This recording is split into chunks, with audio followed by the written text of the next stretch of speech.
तो आज हम लोग HTTP प्रोटोकॉल का एक लास्ट पोर्शन जो बचा हुआ है, it is just an extension to HTTP, वो डिस्कस करने जा रहे हैं।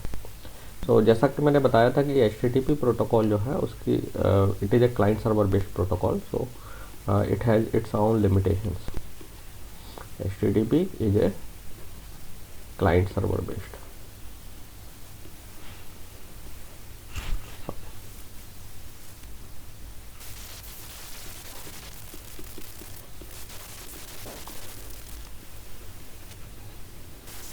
सो क्लाइंट सर्वर बेस्ड प्रोटोकॉल्स जितने भी हैं या जो आर्किटेक्चर फॉलो करते हैं, तो जब आप इस आर्किटेक्चर को इम्प्लीमेंट करते हैं तो जो प्रॉब्लम्स आती हैं आपके सामने, उनमें से जो इम्पोर्टेंट प्रॉब्लम है वो है scalability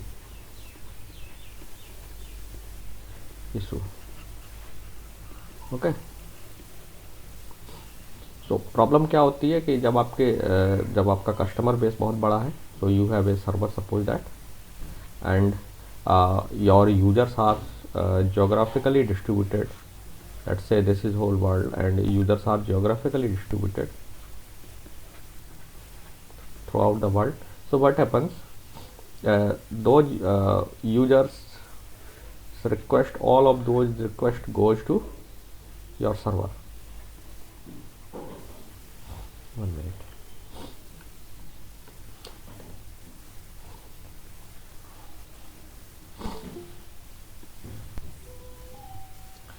Okay, so what happens,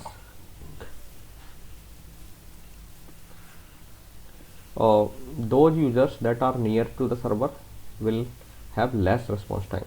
So actually the time taken by the client's request to reach the server depends on the length of the path or distance from client to the source server, client to the server. So those clients that are near to the server have less response time, and those clients that have uh, higher distance will have higher response time. Okay, that is the one issue. And second thing is that there may be a line link associated with this server, and that link obviously will be of high capacity.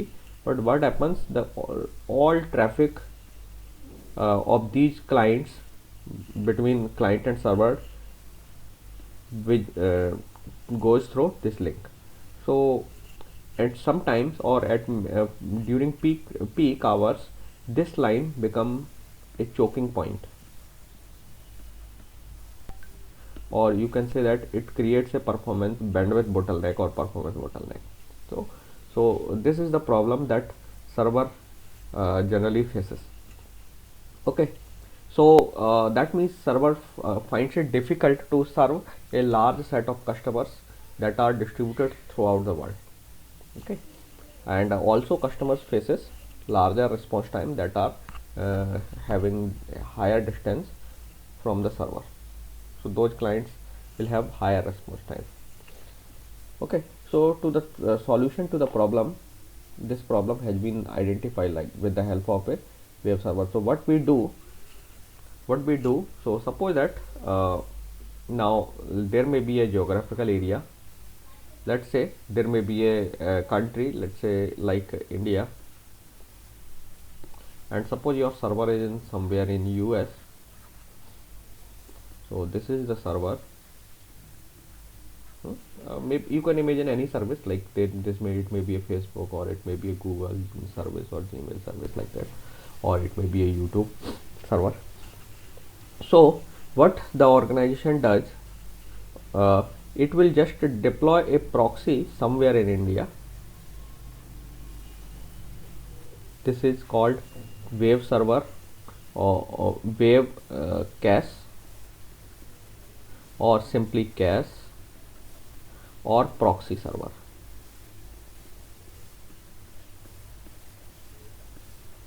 Okay, so a server is deployed. I am saying only one, but depending on the need, organization may deploy multiple such cache servers within a country also, or within a continent. Okay, so it depends on the particular organization. Okay, so now suppose this is a proxy server. Now there is any all the customers in India will that those who want to access this server, I'm saying this server, so let's call it this is original server.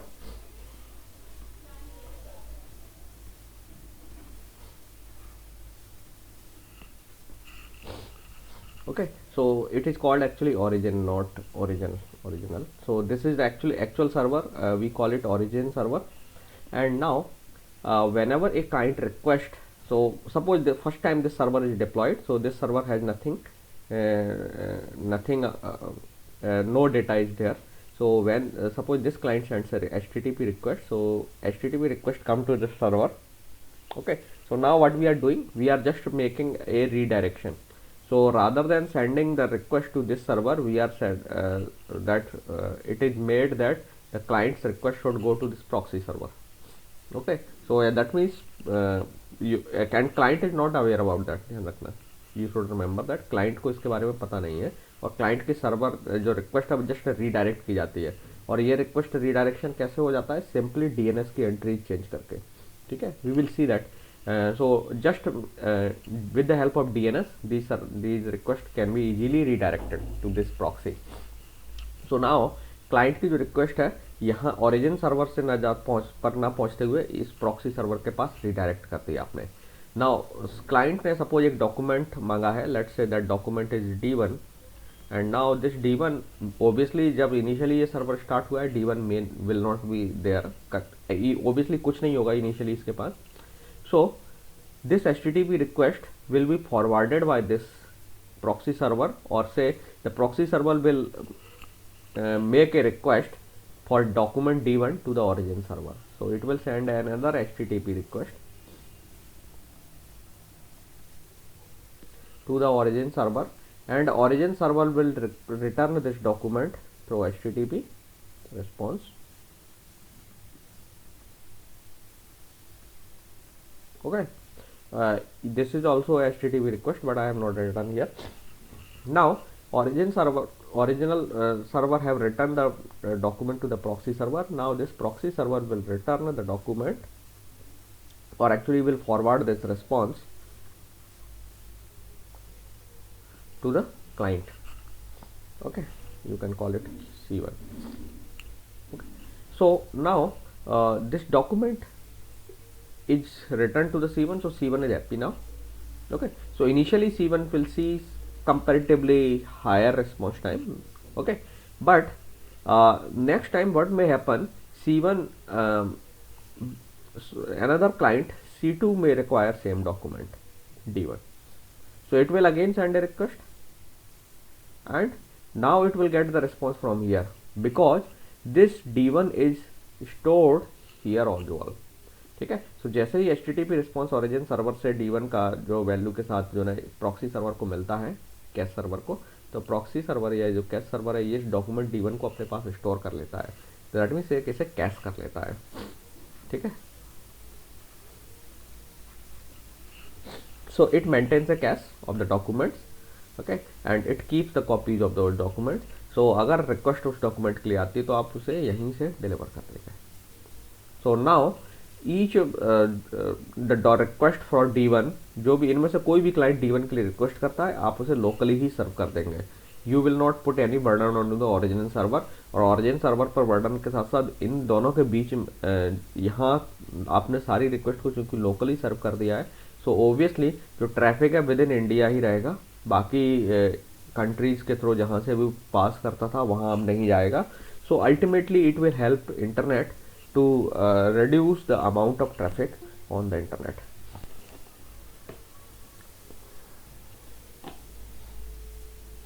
Okay, so now you can see what are the benefits of this.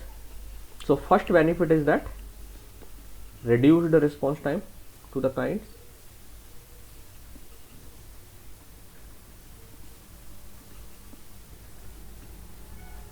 Now clients को कम response time लगेगा, that means client will get their answer in comparatively lesser time. अगर आप origin server को भेजते तो origin server आपसे दूर है काफ़ी, तो RTT जो है लॉन्ग हो सकता है ओरिजिन सर्वर के लिए because of distance. But now चूँकि आपका जो कैश सर्वर है that is near to you. ठीक है, सो the RTT will be comparatively small. So that means clients will see small response time. Okay, so this is very good for clients also, and this is very good for the organization that is running this server as well, because they will give the small response time, so their clients will be happy, so ultimately their organization will also be happy. Second thing, it reduces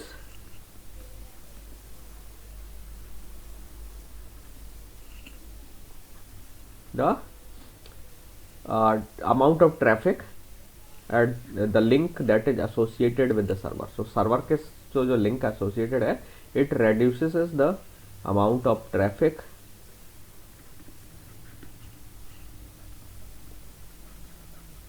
we can say that towards origin server.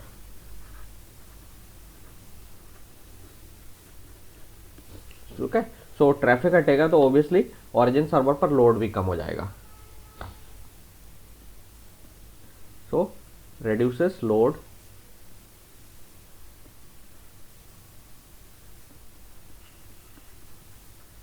on the origin server. चौथा जो global benefit है, internet पर भी overall traffic reduce हो जाएगा. तो इस तरीके की इस टेक्नोलॉजी को अगर सब लोग इस्तेमाल करेंगे तो ओवरऑल इंटरनेट पर भी ट्रैफिक रिड्यूस हो जाएगा. ठीक है, सो जब इंटरनेट पर ट्रैफिक रिड्यूस हो जाएगा तो इंटरनेट के हेल्थ को internet will function in a better way. Also reduces amount of traffic on internet. So this is the advantage.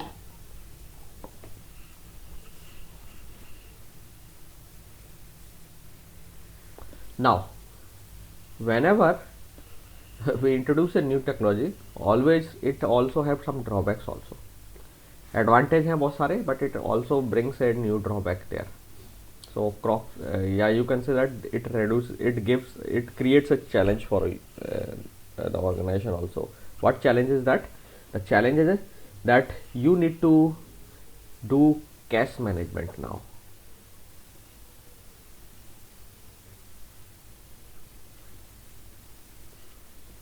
And this cache management is not a easy task.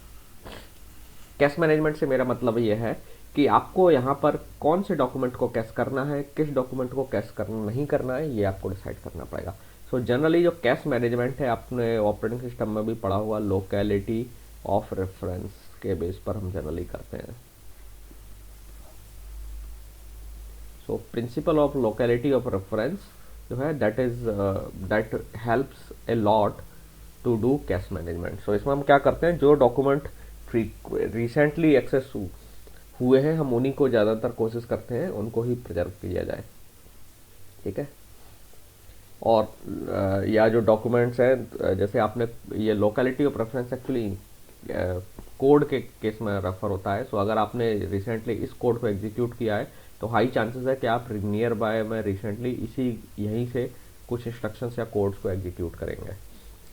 Okay, सो इसी के base पर हम derive कर सकते हैं कि जो documents बार बार access होते हैं, हाईली एक्सेस होते हैं, या फिर रिसेंटली एक्सेस हुए हैं, तो हाई चांसेस है कि वो डॉक्यूमेंट रिसेंटली एक्सेस होंगे. तो इसके बेस पर हम जनरली कैश मैनेजमेंट करते हैं. हालांकि this is not the only way. Cache management से related lot of protocols are there and we will not go into the details of those protocol, but it is actually not a very easy task. It is not a cup of tea. It is a very difficult task to do cash management in a optimal way. Okay, so this is one challenge. Second challenge that you have to face is sometime you may serve the stale document to the client also. Okay, stale document से मतलब ये है कि sometimes it may be the issue कि आपने suppose ये D1 document है cash करके रखा हुआ है और आप D1 यहाँ सर्व कर रहे हैं. ना ये जो D1 डॉक्यूमेंट है मे बी दैट केस आपकी जब क्लाइंट से रिक्वेस्ट आई थी तो ये आपने यहाँ से D1 ओरिजिन सर्वर से लेकर के D1 सेंड कर दिया था क्लाइंट को, एंड नाउ आपने कैश कर लिया और आपको जो क्लाइंट्स मांग रहे हैं आपने D1 डॉक्यूमेंट यहीं से डिलीवर करना शुरू किया. But it may be the case that suppose this client request for document D1 लेकिन जब ये कैश किया गया था document, let's say T1 time पर कैश किया गया और इसने जो रिक्वेस्ट किया T2 टाइम पर किया, और T1 T2 के बीच में ड्यूरेशन में यहाँ पर ये डॉक्यूमेंट मॉडिफाई हो गया। लेकिन अगर आपने इस डॉक्यूमेंट को यहाँ से इमीडिएटली मॉडिफाई होने के इमीडिएटली बाद रिट्रीव नहीं किया है due to some reason, then you may serve a stale copy of this document D1 to this client C3. Okay, so it is a challenge to keep always the fresh copy or recent modified copy, or you can say that the recent copy of the document. Okay, so it is the responsibility of the cache server कि वो हमेशा जो ना जो recent copy है, fresh copy है, वो origin server से रिट्रीव करके अपने पास रखे। ओके, सो अब क्वेश्चन अराइज होता है कि अब डॉक्यूमेंट इतना ही आसान नहीं है कि डॉक्यूमेंट मॉडिफाई और आप इमीडिएटली आपको पता चल जाए और आप उसे तुरंत से ओरिजिन सर्वर से रिट्रीव कर लें। ओके, सो अब क्वेश्चन अराइज होता है कि कितने टाइम बाद, कितने मिनट्स बाद, कितने आवर्स बाद जो है ना तुरंत आप दोबारा बार बार पूछें सर ओरिजिन सर्वर से कि डॉक्यूमेंट मॉडिफाई तो नहीं हुआ है, ऑल दैट। ठीक है, so this is a issue that we need to take care of that. So इसके लिए भी प्रोटोकॉल्स हैं, but we will not go into details of those protocol. अगर आप इंटरेस्टेड हैं, so you can find out a number of research papers are there in this domain. Okay, so now HTTP में एक इसका simple solution है जो कि HTTP इस्तेमाल करता है। यस सर, जो कैश सर्वर है वो सिर्फ एड्रेस रखता है या पूरा डेटा को रखता है? डॉक्यूमेंट रखता है, पूरा ऑब्जेक्ट। एक्सेस हुआ ऑब्जेक्ट, जो भी ऑब्जेक्ट आप क्लाइंट रिक्वेस्ट करता है, दो objects are cached. Sir data के साथ रखता है उसको? अरे I am say yes, data ही है।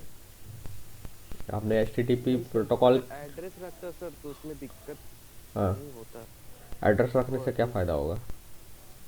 फिर तो आपको ओरिजिन सर्वर से लाना पड़ेगा ना डॉक्यूमेंट, और डॉक्यूमेंट तो आपको ओरिजिन सर्वर से फिर लाना ही पड़ेगा। फिर फ़ायदा क्या हुआ कैश करने का? एड्रेस तो क्लाइंट ही वैसे ही दे रहा है, URL तो दे ही रहा है क्लाइंट, फिर कैश सर्वर का क्या फ़ायदा होता? जब आप किसी डॉक्यूमेंट को रिट्रीव करते हो इंटरनेट से तो आप URL देते हो ना। अगर आपको यूनिवर्सिटी का होम पेज चाहिए तो cub.ac.in लिखोगे ना, तो पूरा बैकअप कैश सर्वर के पास हो सकता है, उसका कंप्लीट कॉपी नहीं होगी। ओरिजिन सर्वर के पास जो सब कुछ है वो थोड़ी होगा। कैश सर्वर सिर्फ ऑप्टिमाइजेशन लगाता है, जैसे मैंने कहा ना, लोकेलिटी ऑफ रेफरेंस। तो जो ज़्यादा डॉक्यूमेंट, जो कंटेंट ज़्यादा एक्सेस होते हैं इस रीजन में, वो उनको कैश करके रखता है, तो वो भी हिस्ट्री स्टडी करेगा। तो कैश सर्वर के पीस में जैसे मैंने कहा ना, कैश मैनेजमेंट, तो कैश मैनेजमेंट प्रोटोकॉल की रिस्पॉन्सिबिलिटी होगी कि किन डॉक्यूमेंट्स को अपने पास कैश करके रखा जाए, किन को ना रखा जाए, क्योंकि आप ओरिजिन सर्वर की कंप्लीट कॉपी नहीं बना सकते और बनाने में कोई फ़ायदा भी नहीं है।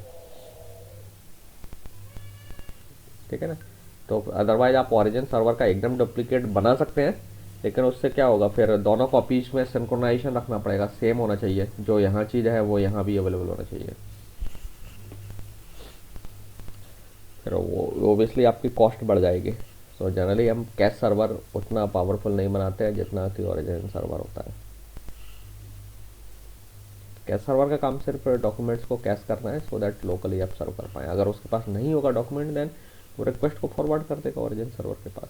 तो उस केस में ओबियसली रिस्पॉन्स टाइम ज़्यादा रहेगा, बट कुछ टाइम बाद वो उसे कैश कर लेगा। तो ना सब जो परफॉर्मेंस है ओवरऑल कैश सर्वर का, जो यूटिलाइजेशन है या इम्पोर्टेंस है, वो डिपेंड करता है हाउ इंटेलिजेंटली आप कैश मैनेजमेंट कर रहे हैं,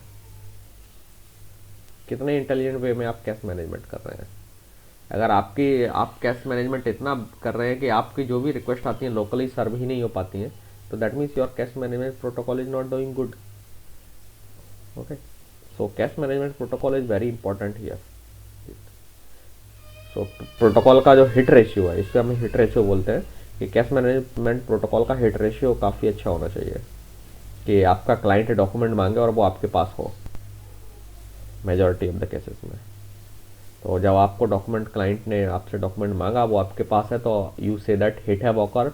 आपसे क्लाइंट ने आपसे डॉक्यूमेंट मांगा, आपके पास नहीं है, that means miss have awkward. तो जब मिस होगा तो आपको ओरिजिन सर्वर से रिक्वेस्ट करके वो डॉक्यूमेंट लेना पड़ेगा।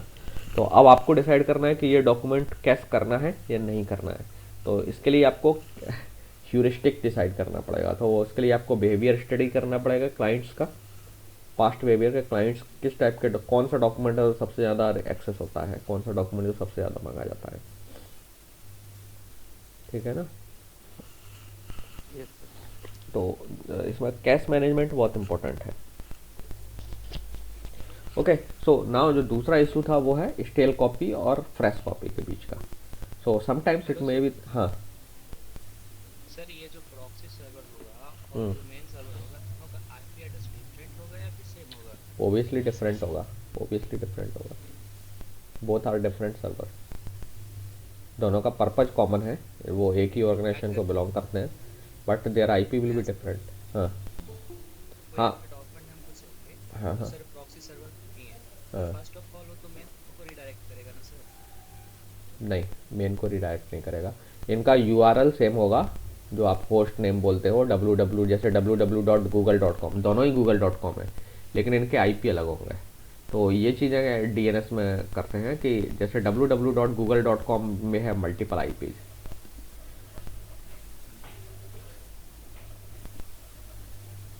ठीक है, तो जब डीएनएस की एंट्री होगी ना गूगल के कॉम करस्पॉन्डिंग, तो जो डीएनएस सर्वर जहाँ भी होंगे तो they will have multiple IP addresses. तो इसमें से एक आईपी एड्रेस ओरिजिन सर्वर का भी होगा, और एक से मल्टीपल कैशेस हैं तो कैश सर्वर्स के भी मल्टीपल आईपी होंगे। तो डीएनएस का काम होता है कि आपके जो लोग, आपके नियर बाय जो कैश सर्वर है उसका वो आईपी आपको रिटर्न कर देगा। So obviously you will say that each proxy server और cache server will have a different IP address. तो आपको केवल डीएनएस वो आईपी लौटाएगा, रिटर्न करेगा जब आप डीएनएस क्वेरी इशू करेंगे कि जो आपके नियर अबाउट हो। So all will be referred as google.com, ये भी google.com, ये भी google.com, but their IP will be different. ठीक है, सो ये डीएनएस में आपको करना होता है रीडायरेक्शन।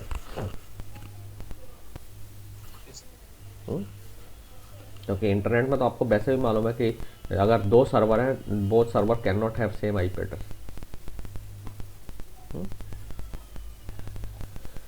इंटरनेट में आईपी एड्रेस, पब्लिक आईपी जो है यूनिक होते हैं ना, तो you can not have two servers, different servers that are having same IP. Okay, so अब ना जो स्टेल कॉपी का थोड़ा सा इशू है, उसके लिए एचटीटीपी में एक ऑप्शन है that is conditional gate.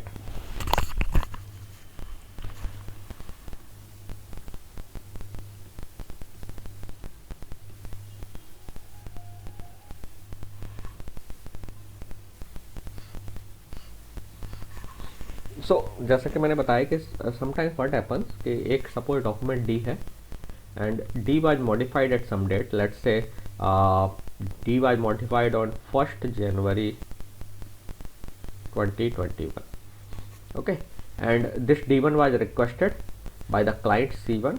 so C1 client को ये D1 दे दिया गया, और D1 की जो लास्ट मॉडिफाइड डेट थी वो थी this date. Okay, okay, so now this D1 is with the server, cache server के पास D1 है और इसकी ये मॉडिफाइड डेट है, एंड C1 ने इस डॉक्यूमेंट को मांगा था, तब ये डेट और सब सारा रिट्रीव करके कैश कर लिया था कैश सर्वर ने। Now again it may happen that after let's say 1 week at the origin server D1 is also there, origin server also have D1। now this D1 may be modified, or let's say this document is modified again on 8th January।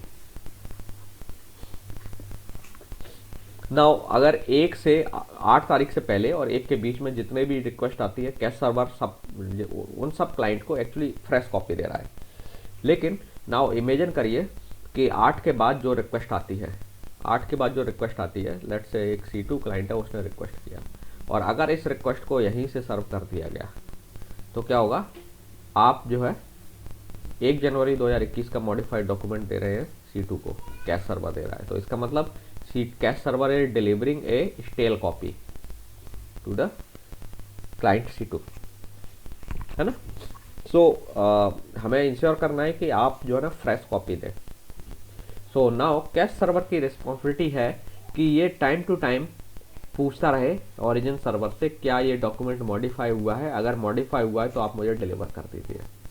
Now इसमें भी एक complicated issue है कि एक challenging task है कि कितने time बाद D1 automatically cash server automatically origin server से पूछे कि एक पर्टिकुलर डॉक्यूमेंट जो मैंने कैश किया हुआ है लेट्स से D1 मॉडिफाई हुआ है या नहीं हुआ है। तो इसमें एक पीरियड डिसाइड करना पड़ेगा। सो दैट पीरियड में be of half an hour, 1 hour, 2 hour depending on. So आपको अपने जो हिस्ट्रीज को मेंटेन करते हुए देखना पड़ेगा कि ओवरऑल डॉक्यूमेंट रफली कितने टाइम में मॉडिफाई हो जाते हैं, समथिंग लाइक दैट। तो अकॉर्डिंगली आपको यहाँ पे एक parameter, time related parameter set करना होगा, जिसके बाद आपका कैश सर्वर ओरिजिन सर्वर को कांटेक्ट करके पूछे डॉक्यूमेंट को कि ये डॉक्यूमेंट मॉडिफाई हुआ है नहीं हुआ है। तो आपने लेट्स से एक डे का रूल बना लिया कि हर दिन, हर अगले दिन हम हर डॉक्यूमेंट जो हमने कैश किया उसके बारे में सर्वर से पूछेंगे कि वो डॉक्यूमेंट मॉडिफाई हुआ है नहीं हुआ है। मॉडिफाई हुआ है तो आप मुझे दे दीजिए, नहीं हुआ है तो कोई बात नहीं, है ना। तो अब इसमें भी ये टाइम डिसाइड करना बहुत इंपॉर्टेंट है कि so what should be the optimal time. तो किसी के लिए इस केस में किसी डॉक्यूमेंट के लिए 1 दिन हो सकता है, किसी डॉक्यूमेंट के लिए 2 दिन हो सकता है, किसी के लिए आधा घंटा हो सकता है।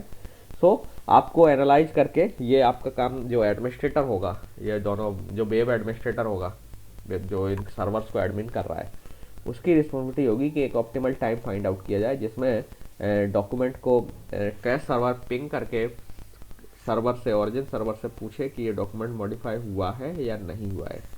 ओके, सो ऑब्वियसली अब इसमें 2 चैलेंजेस हैं। अगर आप जो टाइम इंटरवल है वो ओरिजिनल टाइम से छोटा रखेंगे तो आप बार बार अननेसेसरली रिक्वेस्ट कर रहे हैं कि सर मॉडिफाई हुआ है नहीं हुआ है। अगर आप वो टाइम है वो जो ओरिजिनल टाइम होना चाहिए, जितने इंटरवल बाद आपको पूछना चाहिए सर्वर से, उससे ज़्यादा लेट पूछते हैं तो क्या होगा, आपके पास ओल्ड कॉपी रहेगी और आप वो कस्टमर को भी देते रहेंगे। तो ये जो टाइम है, what should be the optimal time, जिसके बाद क्लाइंट कैश सर्वर जो है ना ओरिजिन सर्वर से पूछे कि ये डॉक्यूमेंट मॉडिफाई हुआ है या नहीं हुआ है। तो ये इसके लिए भी आपको ह्यूरिस्टिक से डिसाइड करना पड़ेगा और इसके लिए आपको आपके यहाँ पर डॉक्यूमेंट्स कितनी तेज़ी से मॉडिफाई होते हैं, कौन सा डॉक्यूमेंट कितने फ्रीक्वेंसी मॉडिफाई होता है, उसके बेस पर आपको एक टाइम डिसाइड करना पड़ेगा, जिसके बाद ओरिजिन सर्वर से कैश सर्वर ऑटोमेटिकली पूछे कि डॉक्यूमेंट मॉडिफाई हुआ है नहीं हुआ है। So that time is a tunable parameter और इसको बहुत केयरफुली चूज करना पड़ेगा and it is a challenging task. I am saying that it is not a easy task, ठीक है, but still you have to do that and still may be the cases, some cases में आप तब भी original document की जगह पर stele document user को सर्व कर सकते हैं, ऐसा चांसेस हो सकते हैं। Okay, so believe me it is not a easy task, it is very difficult. तो इसके लिए भी प्रोटोकॉल्स हैं but they are challenging. Okay, so now ये तो ठीक है, लेकिन अब डॉक्यूमेंट स्टेल हो गया है नहीं हो गया है, इसके लिए कैश सर्वर क्या कर सकता है। तो कैश सर्वर इसके केस में एक्चुअली कंडीशनल गेट इशू करते हैं। सो कंडीशनल गेट एक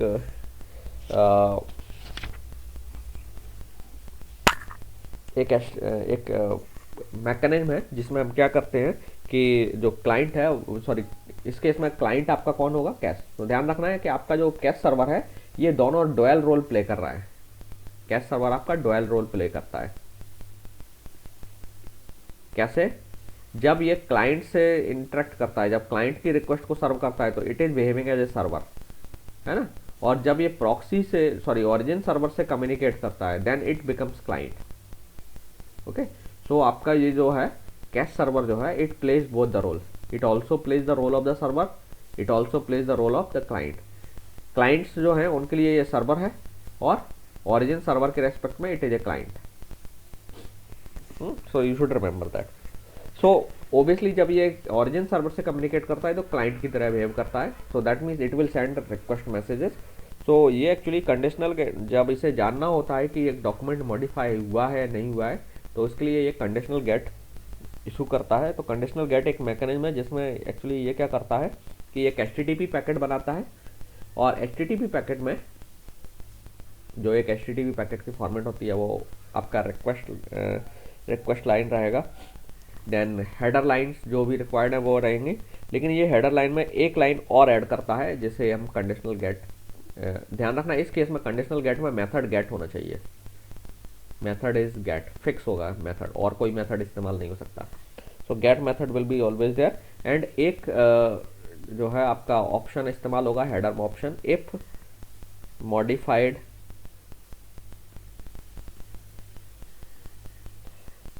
सिंस, ये एक हेडर लाइन है, इफ मॉडिफाइड सिंस। तो इसमें आप जो है ना ये जो कैश सर्वर है ये बताएगा, इसके पास मान लीजिए सपोज 1 जनवरी 2021 की कॉपी है, रिसेंट जो कॉपी थी इसके पास वो 2021 की है, तो it will issue A request message, ठीक है, जिसे हम कंडीशनल गेट मैकेनिज्म बोलते हैं। तो इसमें इसने गेट मेथड इशू किया और लिखा इफ मॉडिफाइड सिंस 1 जनवरी 2021 और एक रिक्वेस्ट बनाई और ये सर्वर को सेंड कर दी, ओरिजिन सर्वर को। सो ओरिजिन सर्वर चेक करेगा कि ये जो डॉक्यूमेंट है जिसको मांगा गया है, लेट्स से डॉक्यूमेंट D1 है, तो D1 डॉक्यूमेंट आप देख रहे हैं 1 जनवरी के बाद मॉडिफाई हुआ है, तो वो डेट है 8 जनवरी। तो इसने कहा इस क्लाइंट इज सेइंग दैट कि if modified since 1 January 2021, okay, and it is saying requesting the document D1. So now origin server see that कि client have a copy that was modified on 1 January 2021 and D1 जो document है it have been modified on 8 January as well। मतलब 1 जनवरी को तो modify हुआ, उसके बाद 8 को भी modify हो गया है। That means client जो आपका है that means proxy और cache server have the stale copy, stale copy है, ओरिजिन सर्वर को पता चल गया, तो ओरिजिन सर्वर क्या करेगा, वो नई कॉपी डिलीवर कर देगा आपके क्लाइंट को, कैशर को। तो कैश जो है ना इसको अब पुरानी कॉपी हटा देगा और इसकी जगह पे नई कॉपी ले लेगा। अब इमेजिन करिए कि इस डेट के बाद ये डॉक्यूमेंट मॉडिफाई नहीं हुआ था, तो तब भी ये पूछेगा, लेकिन अगर नहीं हुआ होता मॉडिफिकेशन डेट 1 जनवरी 2021 ही है यहाँ भी D1 के लिए, तो ये सिर्फ एक रिस्पॉन्स भेज देता, empty response, but document deliver नहीं करता। ठीक है, क्यों? क्योंकि ओरिजिनली ऑलरेडी कैश के पास रिसेंट कॉपी है। तो अगर कैश सर्वर के पास रिसेंट कॉपी है तो ओरिजिन सर्वर कोई भी कॉपी नहीं लौटाता है, अदरवाइज कैश सर्वर के पास ओरिजिनल कॉपी की जगह पे स्टेल कॉपी है, नई कॉपी नहीं है, रिसेंट नहीं है और स्टेल कॉपी है, तो वो नई कॉपी भेज देता है और फिर कैश सर्वर उसे कैश कर लेता है और आप क्लाइंट्स मांगेंगे तो वो नई वाली कॉपी इशू करता है लोगों को।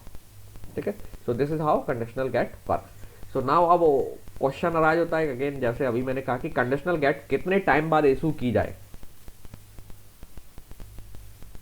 फ्रीक्वेंसी क्या होना चाहिए, ड्यूरेशन क्या होना चाहिए, it is a tunable parameter और ये हर सर्वर के लिए अलग अलग होगा। और आपको कैश सर्वर और इन जो क्लाइंट्स का बिहेवियर है, इस सब का जो हिस्ट्री है, कम्युनिकेशन हिस्ट्री, उसको एनालाइज करने के बाद आपको एक सूटेबल टाइम फाइंड आउट करना पड़ेगा। खास करके आपको इंपॉर्टेंटली ध्यान रखना है कि आपके डॉक्यूमेंट्स कितने फ्रीक्वेंटली मॉडिफाई होते हैं, उसके बेस पर आपको ये काम करना होगा। ओके, हाँ, नाउ आप बताइए कोई क्वेश्चन है तो।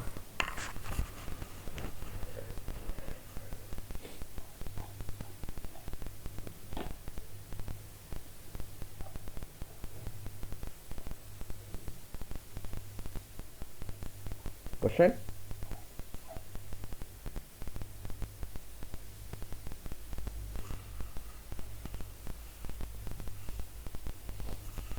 चलिए, तो एक काम करते हैं, let me post recording of because HTTP protocol is done.